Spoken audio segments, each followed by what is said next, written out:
Congress party కంచుకోటగా ఉన్నటువంటి అస్సాం 3 సార్లు గొగోయ్ గారు ముఖ్యమంత్రిగా ఉండి మూడోసారి కూడా ఈ రోజు బీజేపీ గెలవడం అనేది డెఫినెట్ గా ఇది మమ్మల్ని ఆలోచించుకోవాల్సిన విషయం. ఎందుకంటే ఏం జరుగుతుంది, కార్యకర్తల సమావేశాలు కానీ, మాకున్నటువంటి వ్యవస్థ కానీ, లేకపోతే బూత్ మేనేజ్మెంట్, ఎలక్షన్ మేనేజ్మెంట్ కానీ ఎక్కడ లోపాలు జరుగుతున్నాయి అనేది తెలుసుకోవాల్సిన అవసరం ఉంది. ఇక పోతే వెస్ట్ బెంగాల్ ఎన్నికలు వస్తే ఎట్టి పరిస్థితుల్లో వెస్ట్ బెంగాల్ ని కైవశం చేసుకోవాలన్న ఉద్దేశంతో అక్కడ మమతా బెనర్జీ గారిని మీరు చూసిరు, 54 ఏళ్ళు అధికారం ఉన్న కాంగ్రెస్ పార్టీ ఏ పార్టీని కూడా బతకనీయకుండా ఉండాలి, ఏ పార్టీ మీద కూడా అన్ని వ్యవస్థలను, ఈడీలను, సిబిఐలను, ఇన్కమ్ ట్యాక్స్ లను, ఎలక్షన్ కమిషన్లను వాడి మరీ గెలవాలన్న ఆలోచన ఈ రోజు కాంగ్రెస్ కి లేకుండే.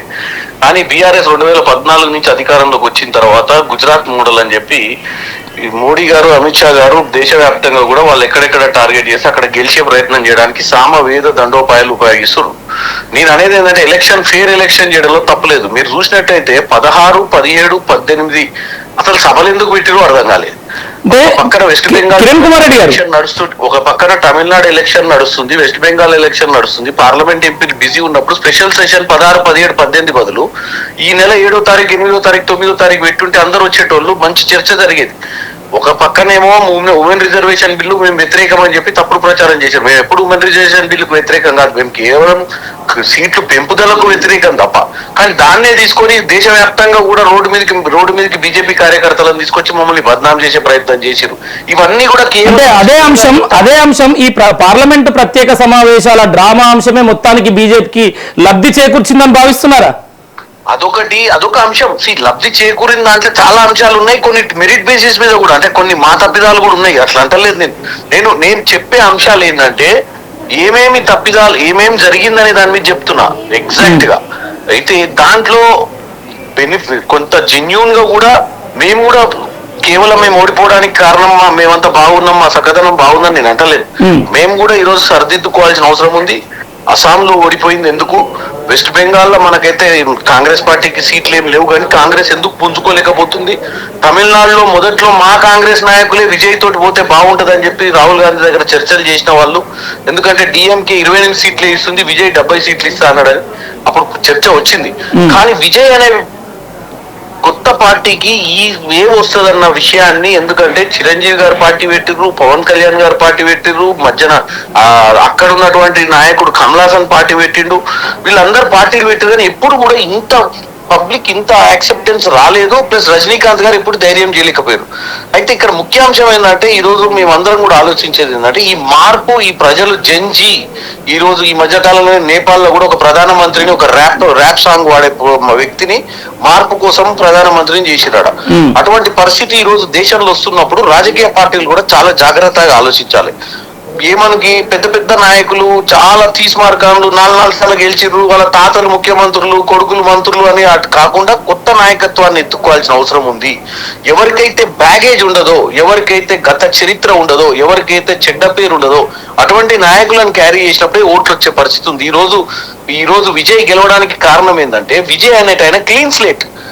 విజయ్ అనేట ఆయనకు రాజకీయంగా బ్యాక్గ్రౌండ్ లేదు. విజయ్ని కూడా టార్గెట్ చేయడానికి ప్రయత్నించారు. ఏమని, ఎప్పుడైతే స్టాంపీడ్ అయిందో కరూరులో విజయ్ మీద కేసులు కట్టడము, విజయ్ కాళ్ళల్లో కర్రలేయాలని ప్రయత్నం చేసిర్రు. విజయ్ ఫ్యామిలీ పర్సనల్ ఇష్యూస్, ఆయన వైఫ్ డైవర్స్ ఇష్యూని కూడా తెర మీదకి తీసుకొచ్చిర్రు. విజయ్కి ఉన్నటువంటి అఫేర్స్ మీద కూడా తీసుకొచ్చారు. కానీ ఇవన్నీ కూడా విజయ్ ఎక్కడ జంకకుండా, ఎవరితోటి అలయన్స్ కాకుండా ఆయన సింగిల్ గా నమ్మకంతో ముందుకు పోయి ఎంతమంది 90% ఈ భారతదేశంలో ఉన్నటువంటి విశ్లేషకులు విజయ్ గెలుస్తాడని నమ్మలేదు. ఏదో ఒక సంస్థ, యాక్సిస్ అనే ఒక సంస్థ ఏదో చెప్పినట్టుంది ఆయన గెలుస్తాడని. కాబట్టి ఈ రోజు తీర్పును మేము స్వాగతిస్తున్నాము. ఈ రోజు తీర్పు మాకు కనువిప్పు జరగాలి పొలిటికల్ పార్టీస్ అన్నిటికీ. బీజేపీ చేస్తున్నటువంటి ప్రయత్నాలు, సామవేద దండోపాయాలను కూడా గమనించాల్సిన అవసరం ఉంది. ఎందుకంటే వాళ్ళు బూత్ స్థాయి నుంచి పై స్థాయి దాకా ఏ విధంగా అయితే పనిచేస్తారో వీటన్నిటిని దృష్టిలో పెట్టుకొని పనిచేయాల్సిన అవసరం. కిరణ్ కుమార్ రెడ్డి గారు, ఈ 2029 ఎన్నికలకు ఇవి ప్రామాణికంగా చూసుకోవచ్చా? అంటే కేంద్రంలో అధికారంలోకి కాంగ్రెస్ బీజేపీ వర్సెస్ లో 2029 ఎన్నికలకి ఈ ఎన్నికల్ని ప్రామాణికంగా చూడొచ్చా? 5 రాష్ట్రాల ఎన్నికల్ని. 5 రాష్ట్రాల ఎన్నికలు దేశంలో జరిగే ఎన్నికలకు, రాష్ట్రంలో జరిగే ఎన్నికలకు డిఫరెన్స్ ఉంటుంది. మీరు చూసినట్టయితే మమతా బెనర్జీ విషయానికి వస్తే 24, 29 సీట్లు సాధించింది. ఈ రోజు స్టేట్ లోనే ఓడిపోయింది. మీరు చూసినట్టయితే తెలంగాణలో బీజేపీకి 8 ఎమ్మెల్యే సీట్లు వచ్చినాయి. మీరు చూసినట్టయితే నరేంద్ర మోడీ గారు ఉన్నటువంటి పార్లమెంట్ ఎన్నికలు 8 పార్లమెంట్ సీట్లు వచ్చినాయి. సో ఎన్నికకు మీరు ఎప్పుడు కూడా కంపారిజన్ పెట్టకండి.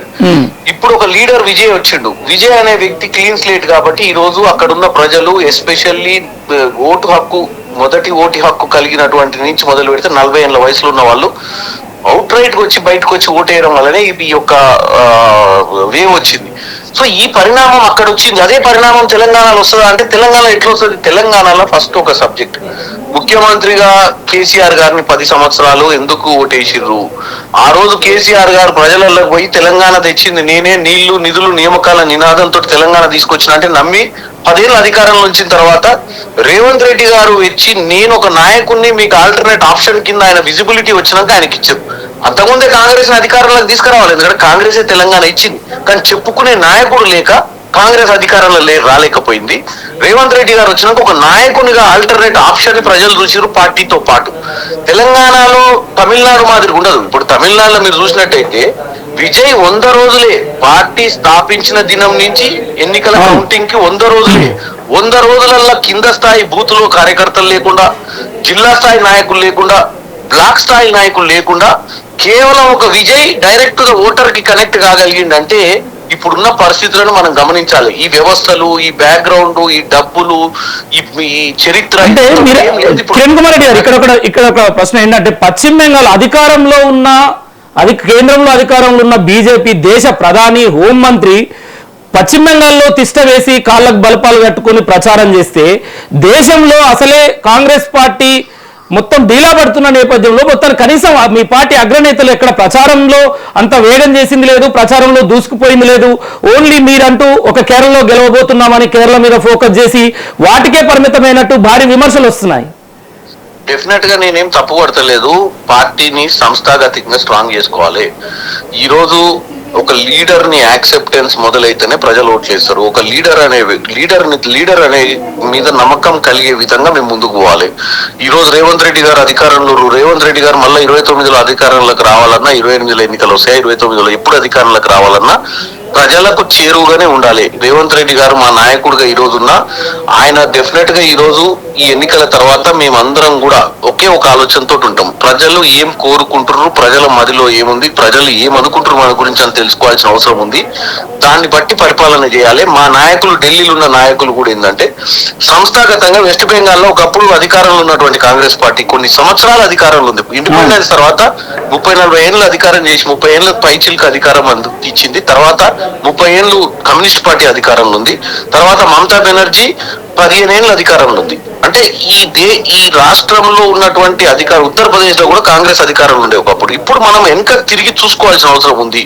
ఎందుకు కాంగ్రెస్ పార్టీకి ప్రజా ఆదరణ రావట్లేదు, ఎందుకు నాయకులను తయారు చేయలేకపోతున్నాం? ఆ నాయకులను తయారు చేసే కర్మాగారంగా ఈ భారతదేశంలో ఏకైక పెద్ద డెమోక్రటిక్ పార్టీ కాంగ్రెస్ పార్టీ ఎందుకు రాను క్షీణిస్తుందని డెఫినెట్ గా మాకు ఇది కనువిప్పు.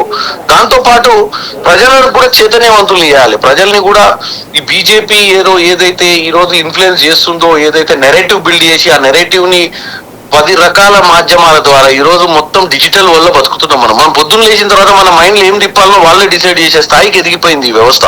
మనం పొద్దున్న లేచి మొబైల్ ఫోన్ చూసే మొబైల్ ఫోన్ లో ఏం చూడాలో వాళ్ళే చూపిస్తారు.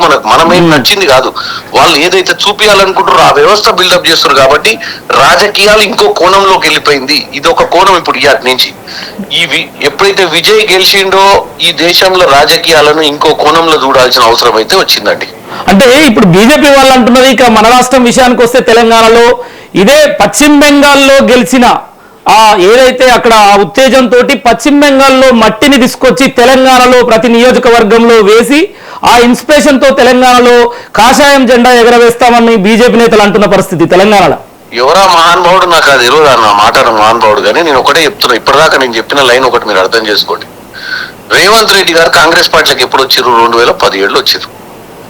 ఇదే బీజేపీలో నరేంద్ర మోడీ గారు 2014 ప్రధానమంత్రి అయ్యిండు. మరి నరేంద్ర మోడీ ధీరేందర్ అయితే తెలంగాణలో ముఖ్యమంత్రి కావాలి కదా. కేసీఆర్ నోడగొట్టి 2018లోనే కావాలి, 2024లో ఎందుకు కాలేదని చెప్తా. నేను అనేది బీజేపీ, కాంగ్రెస్, బీఆర్ఎస్ పక్కన పెట్టండి. నాయకుడు అనేటోడు ఒకడు ఉండాలి, దాంట్లో పార్టీ కూడా ఉండాలి. ఇది సౌత్. నేను అనేది గుజరాత్ లో ఏం చేస్తున్నారు, వాళ్ళు డమ్మి సీఎం ని చేస్తున్నారు, మహారాష్ట్రలో ఒక డమ్మిని కూసబెడుతున్నారు, మధ్యప్రదేశ్ లో ఒక డమ్మిని కూసబెట్టిరు. అవన్నీ పక్కన పెట్టండి.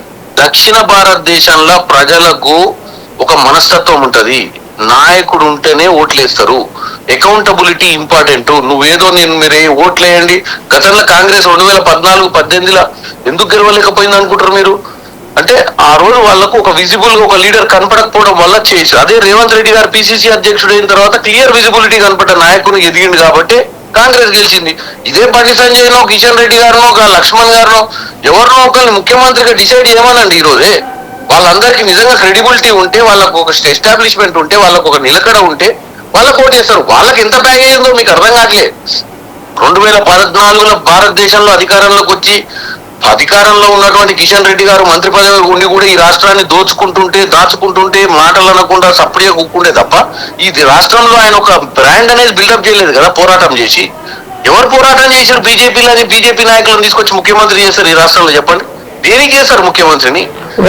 మీరెత్తిన ఎందుకు చేస్తారా? చివరగా ఒక ప్రశ్న, ఇండియా కూటమి మనగడ ప్రశ్నార్థకమేనా?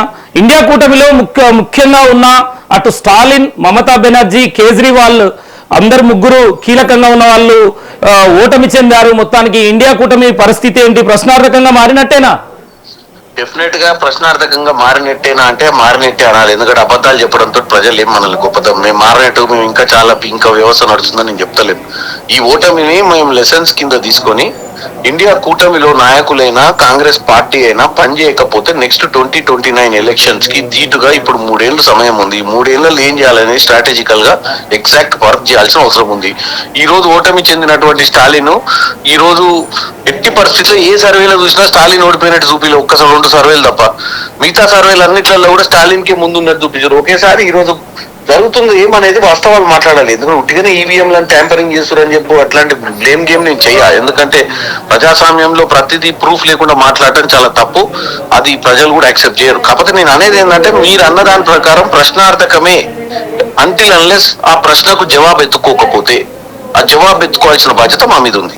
రైట్ అండి. చివరిగా ఒకటే ప్రశ్న, విశ్వగురు తెలంగాణలో అడుగు పెట్టబోతున్నాడు ఈ నెల 10 తారీఖున. ఇక బీజేపీ తెలంగాణలో ఆ వేడి మొదలవుతుంది అంటున్నారు బీజేపీ నాయకులు. మరి మంచిదే, విశ్వగురు గారు వస్తారు. మరి విశ్వగురు గారు ఆ స్టేజ్ మీదకి వెళ్ళి రానున్న రోజులలో బీజేపీలో ముఖ్యమంత్రి క్యాండిడేట్ ను డిక్లేర్ చేసిపోతే తెలంగాణ ప్రజలు వాళ్ళ వైపు చూసారు. ఆమె ధైర్యం మరి విశ్వగురుకు ఉందో లేదో కనుక్కోండి. రైట్, థ్యాంక్ యూ అండి.